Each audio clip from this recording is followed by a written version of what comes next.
بسم اللہ الرحمن الرحیم۔ السلام علیکم۔ A1 ٹی وی کے ساتھ میں ہوں عدیل ممتاز اور میں ہوں پلوشہ اقبال۔ نظر ڈالتے ہیں ہیڈ لائنز پر۔ آج دنیا بھر میں عالمی یوم برداشت کا دن منایا جا رہا ہے۔ اس دن کو منانے کا مقصد ایک دوسرے کے حقوق و احترام سے متعلق شعور اور آگاہی فراہم کرنا ہے۔ اقوام متحدہ نے 1996 میں عالمی یوم برداشت منانے کی منظوری دی۔ پاکستان سٹاک ایکسچینج دنیا کی کامیاب ترین مارکیٹ 100 انڈیکس پہلی بار 57,000 کی نفسیاتی حد عبور کر گیا۔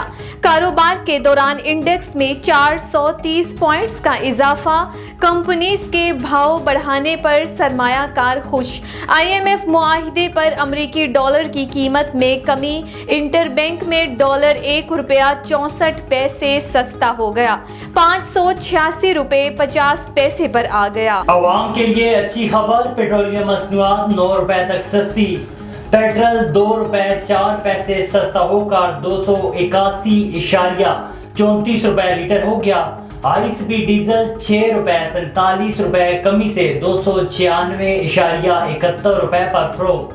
مٹی کے تیل کی قیمت $6.05، لائٹ ڈیزل کی $9.01 کم۔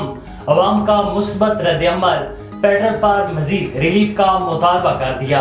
پاکستان اور IMF کے درمیان سٹاف لیول معاہدہ ہو گیا۔ پاکستان کے لیے $70 کروڑ کی دوسری قسط جاری کرنے کی سفارش۔ IMF ایگزیکٹو بورڈ سے قرض کی آئندہ ماہ منظوری کا امکان۔ پاکستان نے پہلی سہ ماہی کے تمام معاشی اہداف حاصل کیے۔ IMF اعلامیہ، بجٹ عمل درآمد سے پالیسیوں میں تسلسل آیا۔ دوست ممالک کا تعاون پاکستان میں معاشی استحکام لا رہا ہے۔ نقصانات کم کرنے کے اقدامات، بجلی اور گیس کے نرخوں میں ایڈجسٹمنٹ ہوئی۔ IMF نے مہنگائی میں کمی کا امکان بھی ظاہر کر دیا۔ نگران وزیر اعظم انوار اللہ کاکڑ کی زیر صدارت خصوصی سرمایہ کاری کونسل کی ایپیکس کمیٹی کا اجلاس میں آرمی چیف، کمیٹی ارکان، وزراء اور متعلقہ افسران شریک۔